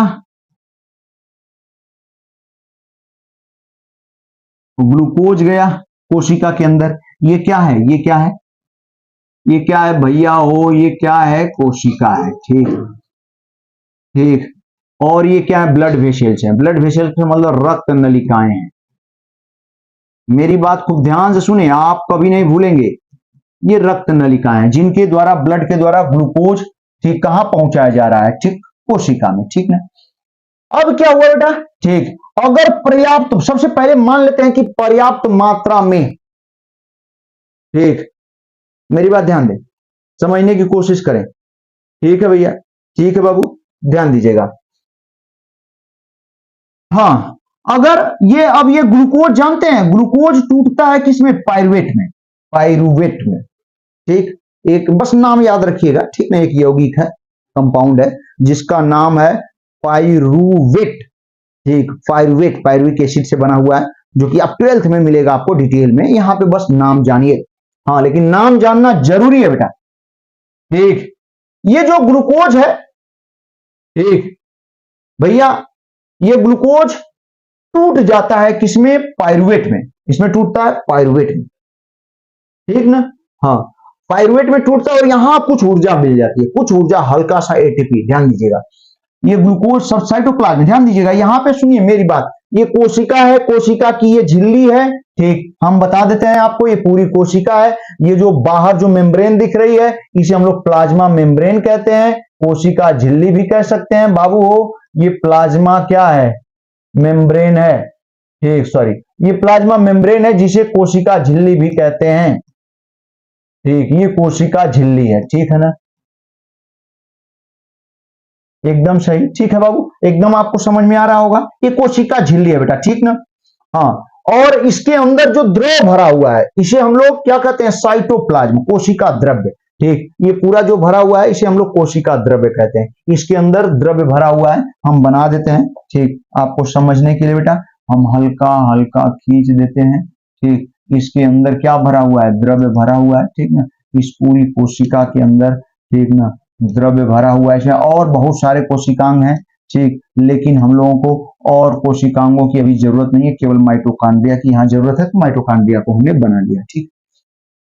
अब बेटा क्या हुआ, जरा समझने की कोशिश करें, कितना बेहतरीन पॉइंट है बाबू, एकदम जिंदगी में कभी नहीं भूलेंगे, ध्यान से सुन लीजिए आप, ठीक है। हुआ क्या कि ग्लूकोज भैया ब्लड से गया कोशिका के अंदर, कोशिका के अंदर, ऐसा हर कोशिका, पूरी शरीर की कोशिकाओं में होगा, ठीक। ये ग्लूकोज कोशिका के अंदर गया, और कोशिका के अंदर ज्यों गया तो ये टूट गया पाइरुवेट में।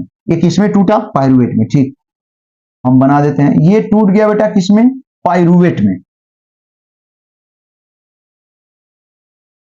ऐसे लिख देते हैं, ये पाइरुवेट है, ठीक, पाइरुवेट, पाइरुविक एसिड से बना हुआ है, पाइरुवेट में, ठीक। और इसके अलावा ध्यान दें, इसके साथ बाबू हो भैया हो, ध्यान दीजिएगा, इसके साथ ना, ठीक, इसके साथ कुछ एटीपी मिला,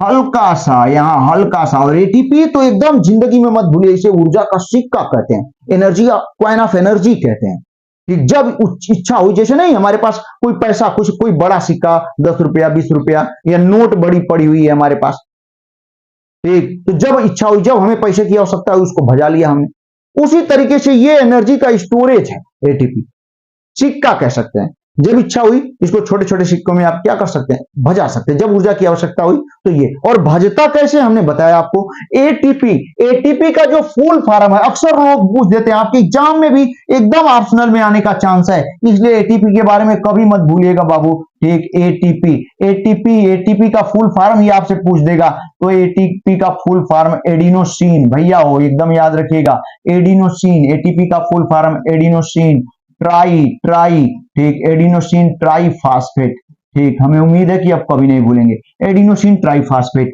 और एडिनोसिन ट्राईफॉस्फेट, ट्राईफॉस्फेट का मतलब बेटा ध्यान दीजिएगा, ट्राईफॉस्फेट का मतलब, ठीक, ट्राईफॉस्फेट का मतलब तीन, क्या चीज, तीन फास्फोरस, ट्राईफॉस्फेट का मतलब तीन फास्फोरस, ठीक, ये होता है, जैसे ही ऊर्जा की आवश्यकता हुई, एक फास्फोरस अलग हो जाएगा, जैसे उसका बंध टूटेगा ऊर्जा मिलेगी, वो ऊर्जा हमारे शरीर कोशिका द्वारा शरीर को मिलेगी। ठीक अब क्या बच जाएगा, एडिनोसिन डाइफास्फेट, दो फास्फेट बचेंगे डाई, फिर ऊर्जा की आवश्यकता है, फिर डाइफास्फेट से एक फास्फोरस अलग हो जाएगा और क्या बन जाएगा, मोनो। ठीक, एक को मोनो कहते हैं। ठीक, मेरी बात ध्यान दें, एटीपी हो गया एडिनोसिन ट्राइफास्फेट, तीन फास्फोरस होते हैं। ठीक भैया हो, दूसरा क्या है, एडीपी, इसे क्या कहेंगे, मेरी बात ध्यान से सुन लें, एडिनो, ये एडिनो भैया, एडिनोसिन क्या, डाइफास्फेट, कभी मत भूलिएगा, एडिनोसिन डाइफास्फेट। ठीक, फिर बेटा इसमें कितने फास्फोरस, दो फास्फोरस, फास्फेट का मतलब कितने, दो फास्फोरस भैया हो, दो फास्फोरस। ठीक, एडिनोसिन डाइफास्फेट। इसके बाद बेटा ध्यान दीजिएगा, मेरी बात समझने की कोशिश करें आप। ठीक, हाँ, इसके बाद एएमपी, एएमपी। ठीक, ये क्या होता है, एडिनोसिन भैया, हाँ, एडिनोसिन मोनोफास्फेट हो, मोनो का मतलब एक होता है, मोनोफास्फेट। ठीक, अब कोई पूछेगा इसका एएमपी का फुल फॉर्म, एडिनोसिन मोनोफास्फेट। ठीक, कितना फास्फोरस, एक फास्फोरस, इसके पास कितना फास्फोरस होता है, एक फास्फोरस होता है बाबू। ठीक, ये होता है। तो मतलब क्या हुआ, मेरी बात समझे आप ध्यान से, कि यहां ग्लूकोज जो है, ब्लड से ग्लूकोज कहां चला गया, कोशिका में, और जैसे ही कोशिका के कोशिका द्रव्य में पहुंचा बाबू, ठीक, कोशिका के कोशिका द्रव्य में पहुंचा, तो इस स्थिति में क्या हुआ कि यह जो ग्लूकोज है टूट गया पाइरुवेट में, और उसके साथ कुछ एटीपी मिल गया, कुछ हल्की सी ऊर्जा हम कह सकते हैं कि यहां एटीपी के रूप में मिल जाती है। ठीक है भैया, एकदम मस्त। अब क्या होने वाला है जरा समझे बेटा हो, जब यदि ऑक्सीजन की कमी रहेगी हमारे शरीर में, ठीक, यदि ऑक्सीजन की कमी रहेगी, यहां से ग्लूकोज के द्वारा पर्याप्त मात्रा में ऑक्सीजन नहीं पहुंच पा रही है। ठीक भैया, एकदम ध्यान सुने। ठीक, पर्याप्त मात्रा में बेटा हो, जब ऑक्सीजन नहीं पहुंच पा रही है, ठीक, ध्यान दीजिएगा, हाँ, मेरी बात समझने की कोशिश करें बेटा। ठीक, जब पर्याप्त मात्रा में ऑक्सीजन इसमें नहीं पहुंच पा रही है, तो क्या होने वाला है, जब पर्याप्त मात्रा में ऑक्सीजन नहीं पहुंच पाती है ना बेटा, ध्यान दीजिएगा, मेरी बात समझिए, तो इसी साइटोप्लाज्म में यह जो पाइरुवेट है भैया हो, ये चेंज हो जाता है किसमें, कितना बढ़िया पॉइंट। ठीक, और किसमें चेंज हो जाता है, लैक्टिक अम्ल में। ठीक, लैक्टिक अम्ल में। और यह मुख्य रूप से भैया ध्यान देंगे, यह मुख्य रूप से कहां होता है, पेशीय कोशिकाओं में, हमारे शरीर की मांसपेशियों की कोशिकाओं में। ठीक, जैसे यहां मांसपेशी, जहां जहां मांसपेशियां हैं जांघ में, ठीक, ये वाली और ये वाली, जहां जहां मांसपेशियां हैं उन कोशिकाओं में, ठीक, ये स्थिति देखने को मिलती है। मेरी बात समझें आप, पेशीय, हाँ, पेशीय कोशिकाओं में ये होता है, ये स्थिति मिलती है कि पाइरुवेट जो होता है वो चेंज होता है, घबराइए मत, एकदम याद हो जाएगा। पाइरुवेट जो होता है वो चेंज हो जाता है लैक्टिक एसिड में, कब, जब पर्याप्त मात्रा में, ठीक, यहां से ऑक्सीजन नहीं मिलती है। और यह जो प्रक्रिया है भैया ध्यान दीजिएगा, यह प्रक्रिया क्या कहला देगी, अब क्या कहलाएगी, अवायवीय श्वसन। ये है अवायवीय श्वसन, यहां ऑक्सीजन की आवश्यकता नहीं हुई। ठीक, एकदम मत भूलिएगा। फिर क्या हुआ, मान लेते हैं ऑक्सीजन है, तो ऑक्सीजन की उपस्थिति में होता क्या है, यह जो पाइरुवेट है भैया ध्यान दीजिएगा बेटा हो, यह पाइरुवेट, ठीक ना, कहां पहुंच जाता है, वो माइटोकॉन्ड्रिया के अंदर। ठीक, माइटोकॉन्ड्रिया के अंदर पहुंच जाता है ये पाइरुवेट। ठीक, अब बेटा होता क्या, माइटोकॉन्ड्रिया में, क्रिस्टी में भी, स्टोमा में भी, ठीक ना, होता है, ध्यान दीजिएगा। वैसे तो जनरली क्रिस्टी में ही होता है, तो सुनेंगे हम, इसमें बता देते हैं, आप बस इतना याद रखेंगे, माइटोकॉन्ड्रिया के अंदर बेटा। ठीक, तो माइटोकॉन्ड्रिया के अंदर यह जो पाइरुवेट है, ठीक, पाइरुवेट जो होता है बेटा, वो चेंज हो जाता है भैया हो। ठीक, किसमें, एकदम पूरा पूरा, यहां जानते हैं, ठीक, यहां आंशिक दहन होता है, आंशिक दहन होगा पाइरुवेट का। ठीक, ऑक्सीजन नहीं है, ठीक, ऑक्सीजन नहीं है, आंशिक दहन हुआ। ठीक, और आंशिक दहन से पाइरुवेट किसमें बदल गया, लैक्टिक एसिड में, लैक्टिक अम्ल में। ठीक, ऑक्सीजन की उपस्थिति में। लेकिन जब ऑक्सीजन रहेगा बेटा, तो ये जो पाइरुवेट है, ठीक, ऑक्सीजन की उपस्थिति में, हम यहां बना देते हैं, ऑक्सीजन की उपस्थिति में O2 की उपस्थिति में यह पाइरुवेट एकदम पूरा पूरा जल जाता है और ये चेंज हो जाता है किसमें, CO2 और प्लस किसमें, H2O में। और यहां भी एटीपी पर्याप्त मात्रा में, अधिकतम मात्रा में, ठीक बहुत ज्यादा मात्रा में माइटोकॉन्ड्रिया के अंदर एटीपी का निर्माण होता है। एटीपी क्या, ऊर्जा, ऊर्जा का सबसे ज्यादा निर्माण कहां हुआ, माइटोकॉन्ड्रिया के अंदर। इसका मतलब माइटोकॉन्ड्रिया के अंदर ऊर्जा सबसे ज्यादा एकत्रित रहती है भैया हो, और इसीलिए ठीक माइटोकॉन्ड्रिया को ऊर्जा घर कहते हैं, एनर्जी हाउस ऑफ सेल। ठीक, कोशिका का ऊर्जा गृह, ऊर्जा घर, कोशिका का ऊर्जा घर, कोशिका का ऊर्जा गृह, ठीक, हाउस ऑफ क्या, एनर्जी। ठीक, कौन कहलाता है, माइटोकॉन्ड्रिया। ठीक, ये बेटा क्या है, ये बेटा क्या है वो, ये है माइटोकॉन्ड्रिया, जो कहां है, कहां है, कहां है बेटा भैया हो। ठीक, ये कहां है माइटोकॉन्ड्रिया बेटा। ठीक, ये माइटोकॉन्ड्रिया सेल के अंदर है। कितनी बढ़िया तरीके से समझाने की कोशिश कर रहे हैं। ठीक, हमें उम्मीद है कि आपको खूब बढ़िया समझ में आ रहा होगा। ध्यान से सुने बेटा। ठीक, ये स्थिति हुई, तो यहां पर जब ऑक्सीजन की उपस्थिति में यह क्रिया हो रही है, तो ये जो क्रिया है भैया वो ध्यान देंगे, इसे हम लोग क्या कह देंगे, वायवीय श्वसन। ये क्या हुआ, वायवीय श्वसन, मतलब एरोबिक रेस्पायरेशन, क्योंकि यह ऑक्सीजन की उपस्थिति में हो रहा है। ठीक, इसलिए इसे एरोबिक रेस्पायरेशन कहते हैं। फिर से एक बार एकदम ध्यान से, एकदम मस्त और खूब बढ़िया से सुन लीजिए। ठीक, एक बार और, ताकि एकदम बैठ जाए दिमाग में आपके। तो चले, मेरी बात ध्यान से सुने बेटा। हुआ क्या बाबू हो, ग्लूकोज से, ठीक, ये क्रिया कब होगी अभी हम आपको समझा देते हैं बढ़िया से, अभी समझा देते हैं, एकदम कभी नहीं भूलेंगे बाबू हो, कभी नहीं भूलेंगे। देखिए ठीक, चलिए पहले इसको देखेंगे फिर इसको देखेंगे। हाँ सुनिए बेटा, मान लेते हैं एकदम आराम से हैं, एकदम स्वस्थ हैं आप, बढ़िया है, कोई दिक्कत नहीं है, ऑक्सीजन आपके शरीर को पर्याप्त मात्रा में मिल रहा है बाबू। ठीक, एकदम बढ़िया से पर्याप्त मात्रा में आपको ऑक्सीजन मिल रहा है। ठीक है, तो यहां से ग्लूकोज आया ब्लड से, और ब्लड से ही, ठीक, ब्लड से ही बाबू कौन आ गई, ऑक्सीजन। ठीक, शरीर के अंदर, कोशिका के अंदर ऑक्सीजन आ गई। ठीक है, अब भैया ध्यान दीजिएगा, अब ब्लड से ग्लूकोज भी आ गया, ब्लड से कोशिका भी आ गई, और ग्लूकोज तुरंत चेंज हुआ पाइरुवेट में। यहां से किसमें, कोशिका में दो पार्ट हैं, यहां पे दो पार्टों की आवश्यकता है। कोशिका के अंदर एक द्रव भरा रहता है, कोशिका के अंदर भैया हो एक द्रव, पहले कोशिका की जो बाहरी झिल्ली एक परत होती है, ठीक, एक पतली परत होती है जिसे हम लोग प्लाज्मा मेम्ब्रेन, कोशिका झिल्ली कहते हैं, प्लाज्मा मेम्ब्रेन। और प्लाज्मा मेम्ब्रेन से घिरा हुआ एक द्रव है, लिक्विड है, जिसे हम लोग क्या कहते हैं, साइटोप्लाज्म। ठीक, साइटोप्लाज्म हमने लिखा कि नहीं, कहीं लिखा, ठीक, कहीं नहीं लिखा बेटा, कहीं नहीं लिखा हो। ठीक, कोशिका द्रव्य। ठीक, चलिए तो याद रखेंगे, इसमें किसके अंदर जो द्रव भरा हुआ है, इसे हम लोग क्या कहते हैं, कोशिका द्रव, कोशिका द्रव। ठीक, जिसे इंग्लिश में बेटा क्या कहते हैं, साइटोप्लाज्म, साइटोप्लाज्म कहते हैं बाबू हो, बेटा हो, साइटोप्लाज्म। ठीक, ये साइटोप्लाज्म, इसके अंदर द्रव जो भरा हुआ है उसे साइटोप्लाज्म, और इसी साइटोप्लाज्म में ठीक छोटे छोटे कोशिकांग, माइटोकॉन्ड्रिया, अंतःप्रद्रव्य जलिका, केंद्रक, न्यूक्लियस, न्यूक्लियोलस, ठीक, ये सब इसके अंदर फैले होते हैं, लेकिन सबकी जरूरत अभी हमारे पास नहीं है, बस माइटोकॉन्ड्रिया की जरूरत है। तो माइटोकॉन्ड्रिया हमने बना लिया, ये माइटोकॉन्ड्रिया है जो कि साइटोप्लाज्म में है कोशिका के। अब हुआ क्या बाबू, ठीक, ब्लड से ग्लूकोज आया साइटोप्लाज्म में, कोशिका द्रव्य में ग्लूकोज आया, अब ग्लूकोज चेंज हो गया पाइरुवेट में, और यहां थोड़ी सी मात्रा में एटीपी, थोड़ी सी, बहुत थोड़ी सी ऊर्जा मिल जाती है।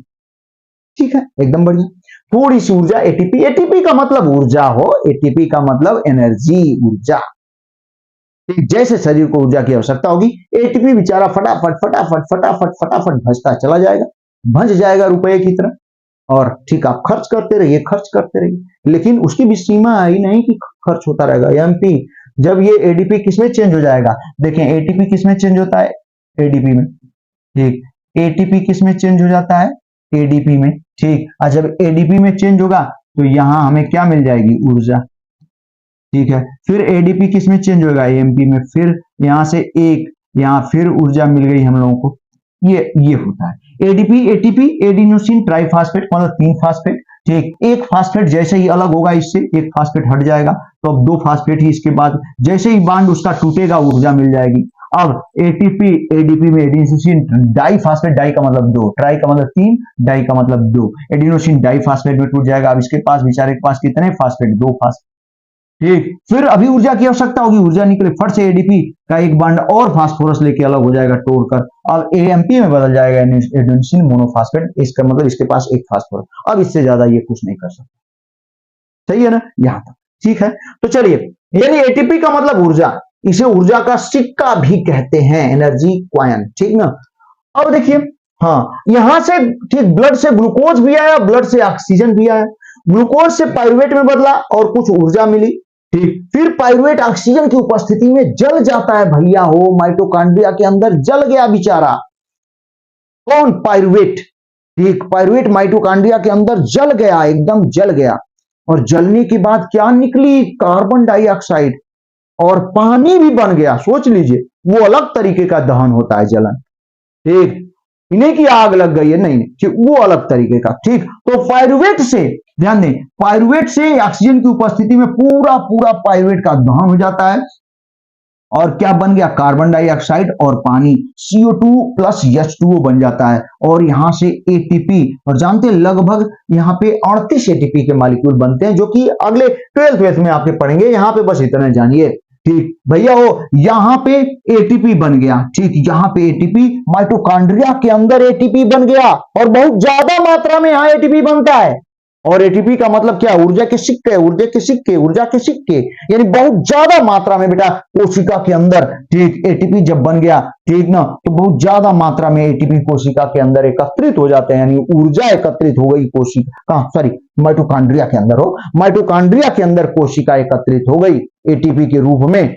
और यही कारण है कि माइटोकॉन्ड्रिया को ठीक कोशिका का ऊर्जा घर कहते हैं। ठीक, हाउस ऑफ एनर्जी कहते हैं, पावर हाउस भी कह देते हैं, पावर हाउस ऑफ एनर्जी कह सकते हैं।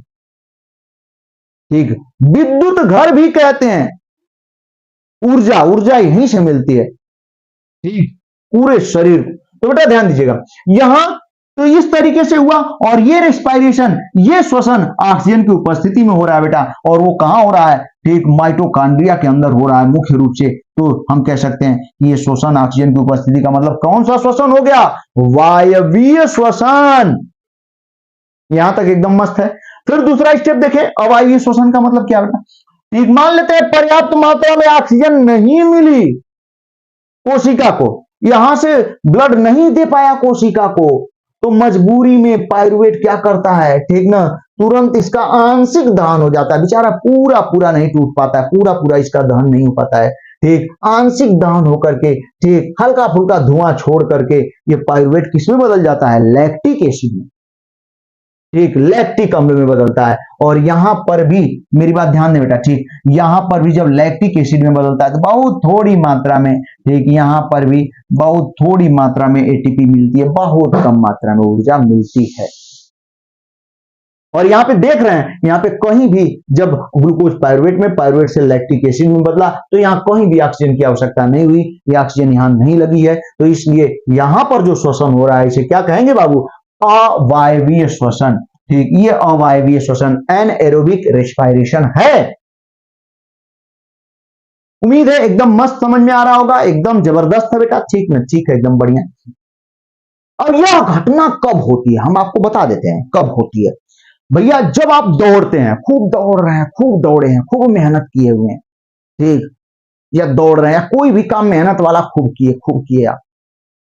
ठीक, जब खूब किए हैं तो हमारे शरीर को खूब ऊर्जा की आवश्यकता है, ध्यान देंगे, खूब किए हैं तो यहाँ पे ग्लूकोज, ध्यान दें ग्लूकोज, अब जब खूब किए हैं तो ग्लूकोज टूट रहा है, यहां से बहुत ज्यादा ऑक्सीजन की आवश्यकता है हर कोशिका को, पूरे शरीर में ऊर्जा की आवश्यकता, ऊर्जा के लिए ऑक्सीजन चाहिए, ग्लूकोज चाहिए। ठीक, मान लेते हैं खाना वाना खाए हुए ग्लूकोज तो मिल रहा है, लेकिन उतनी पर्याप्त मात्रा में आप सांस लेके ऑक्सीजन नहीं, आप नहीं देखते हैं जब मेहनत का काम करने लगते हैं बेटा तो हांफने लगते हैं। हांफने का मतलब जल्दी जल्दी जल्दी जल्दी ऑक्सीजन आप लेते हैं, और ऑक्सीजन कहां पहुंचाने की कोशिश करता है शरीर? ब्लड कहां तक? कोशिका तक, हर कोशिका तक ऑक्सीजन पहुंचाने की कोशिश करता है जब हम मेहनत वाला काम करते हैं तब। लेकिन जब पर्याप्त मात्रा में इस स्थिति में भी पर्याप्त मात्रा में जब ऑक्सीजन नहीं मिल पाती है कोशिका को बेटा, यहां से ऑक्सीजन नहीं मिल पाती है, ठीक, यहां से ऑक्सीजन जब नहीं मिल पाती है कोशिका को, तो इस स्थिति में ग्लूकोज बेटा वो पायरुवेट में टूट जाता है, थोड़ी सी एटीपी से ऊर्जा मिल जाती है, और फिर पायरुवेट जो है लैक्टिक एसिड में यहां भी हल्का सा एटीपी ऊर्जा मिलती है, बहुत कम ऊर्जा मिलती है, ठीक, ये स्थिति हो जाती है। और इस स्थिति में बेटा ये बहुत खराब है, वो ये कौन, लैक्टिक एसिड ना बहुत बेकार है, ठीक, ये जो लैक्टिक एसिड है बहुत खराब है, ठीक, ये क्या करता है, जब ये शरीर में बनता है ना, लैक्टिक एसिड का निर्माण होता है, तो जहां जहां बनता है पूरे शरीर में, जिन जिन कोशिका में बनता है, जहां जहां लैक्टिक एसिड बनता है बेटा, वहां वहां दर्द होने लगता है लैक्टिक एसिड की वजह से, ठीक, जोड़ों पर जगह जगह पूरी मांसपेशियों में दर्द होने लगता है, ठीक, तो यही कारण है, ध्यान दीजिएगा मेरी बात समझिए। अब देखिए हम आपको जोड़ रहे हैं, कनेक्ट कर रहे हैं, जरा सोचें आप, मान लेते हैं आपने मेहनत वाला काम किया, ठीक, आपने बहुत दौड़ दिया, खूब दौड़ दिया, और दौड़ने के लिए ऊर्जा चाहिए, और ऊर्जा ग्लूकोज से मिल रही है, ठीक, और यहाँ ऑक्सीजन की आवश्यकता, ऑक्सीजन बहुत तेजी से आप सांस ले रहे हैं, लेकिन ऑक्सीजन पर्याप्त मात्रा में नहीं पहुंच पा रही है, तो ग्लूकोज फटाफट, ठीक, ऊर्जा देने के लिए पायरुवेट, और पायरुवेट किसमें, ऑक्सीजन पहुंच ही नहीं पा रही है, तो लैक्टिक एसिड में चेंज हो रहा है, और जब लैक्टिक एसिड में चेंज हो रहा है, थोड़ी बहुत ऊर्जा मिल रही है, लेकिन हमारे शरीर में, ठीक, हमारी मांसपेशियों में, मांसपेशी कोशिकाओं में क्या क्या बन जाता है, लैक्टिक एसिड जमा होने लगता है बेटा, और जब लैक्टिक एसिड कोशिकाओं में जमा होने लगता है बाबू, तो उस लैक्टिक एसिड के कारण क्या होने लगता है, दर्द होने लगता है, तो होता है कि नहीं बताइए आप, होता है, जब आप दौड़ते हैं बेटा, ठीक, जब दौड़ते हैं, कोई मेहनत वाला काम करते हैं, तो निश्चित रूप से ये पैर, हाथ, भैया हो, ये सब बहुत दर्द करने लगता है, और वो किसके कारण, कोई पूछ देगा आपसे कि किसके कारण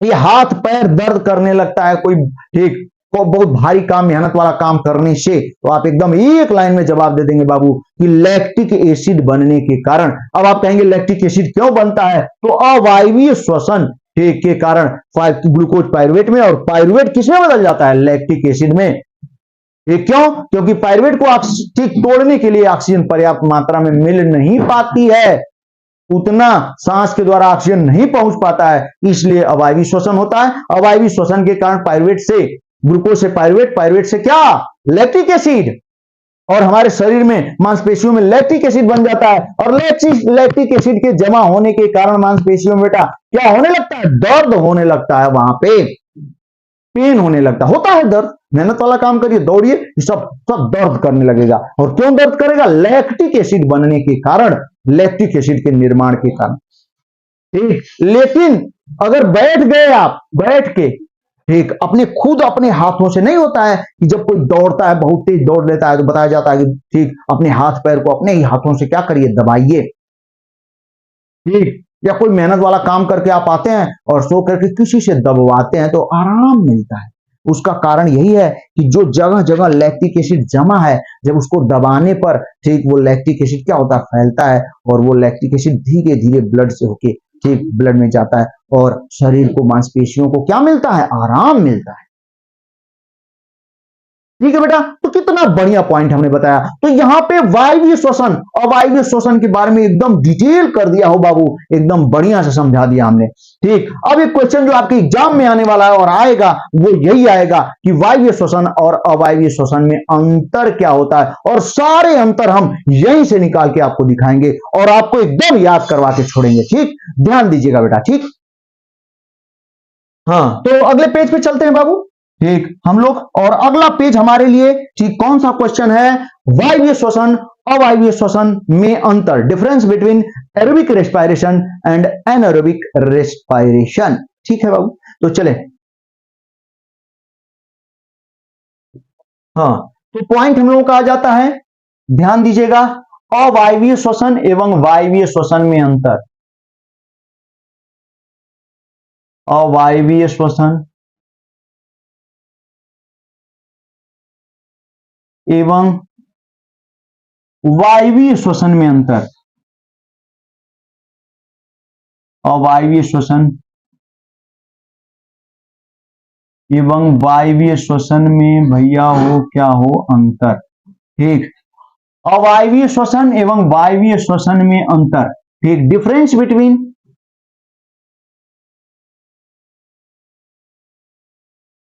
डिफरेंस बिटवीन एक एनाएरोबिक रेस्पिरेशन,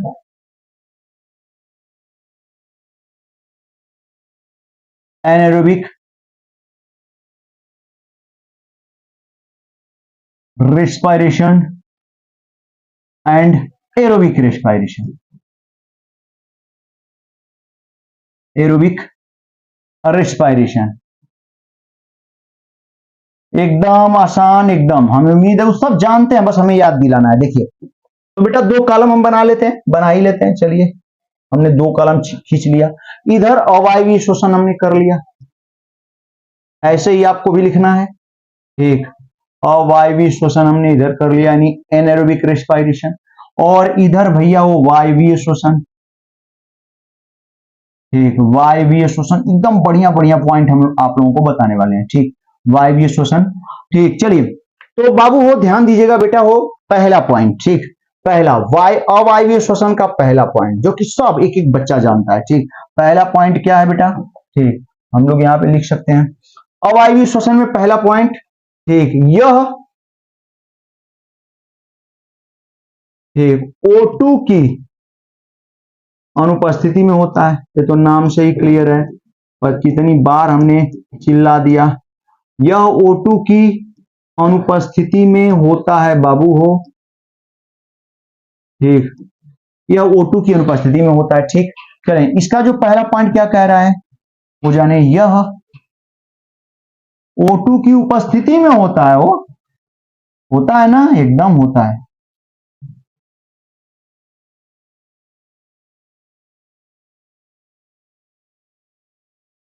एकदम मस्त। ठीक, अब बेटा दूसरा पॉइंट, चलिए दूसरा हम लोग देख लेते हैं। यहां पे ये कहां होता है अवायवीय श्वसन, जरा फिगर याद करिए। ठीक, फिगर याद करिए बेटा। ठीक, ये होता कहां है? हाँ देखें, हाँ ये होता क्या, अवायवीय श्वसन और वायवीय श्वसन होता कहां है, इसमें देखें खुद ध्यान से, एकदम स्पष्ट दिखाई दे रहा। अवायवीय श्वसन केवल और केवल साइटोप्लाज्म में होता है, केवल साइटोप्लाज्म में ही। ठीक, देख रहे हैं ना, साइटोप्लाज्म का मतलब कोशिका द्रव्य। ठीक, कोशिका द्रव्य में ही होता है। ठीक, हाँ ये कोशिका केवल कोशिका द्रव्य में होता है, साइटोप्लाज्म में होता है। देख रहे हैं ना।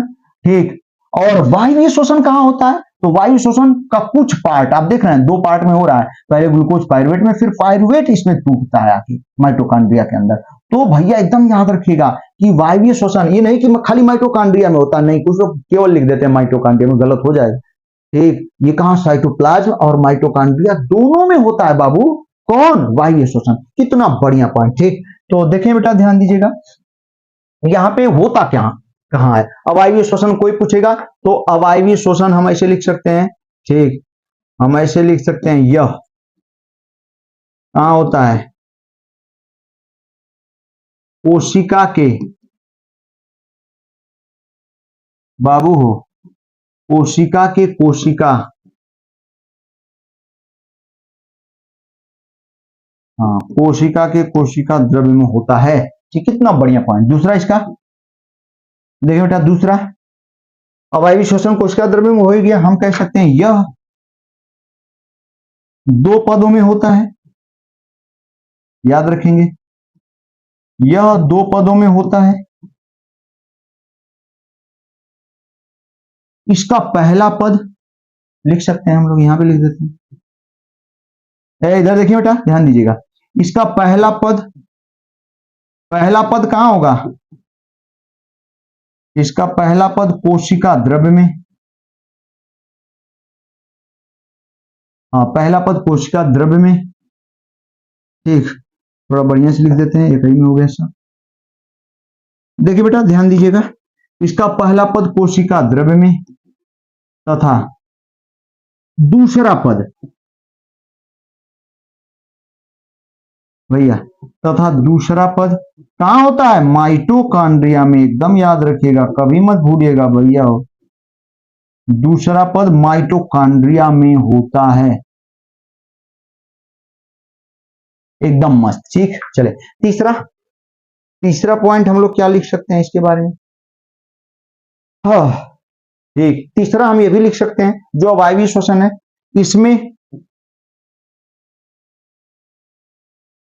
इसमें एटीपी के रूप में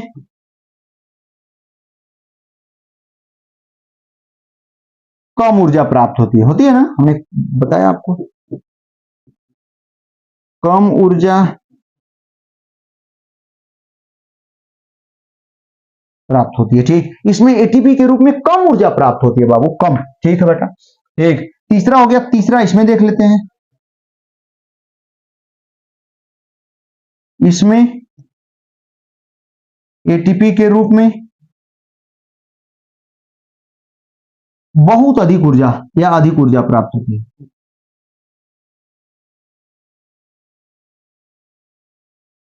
अधिक ऊर्जा प्राप्त होती है।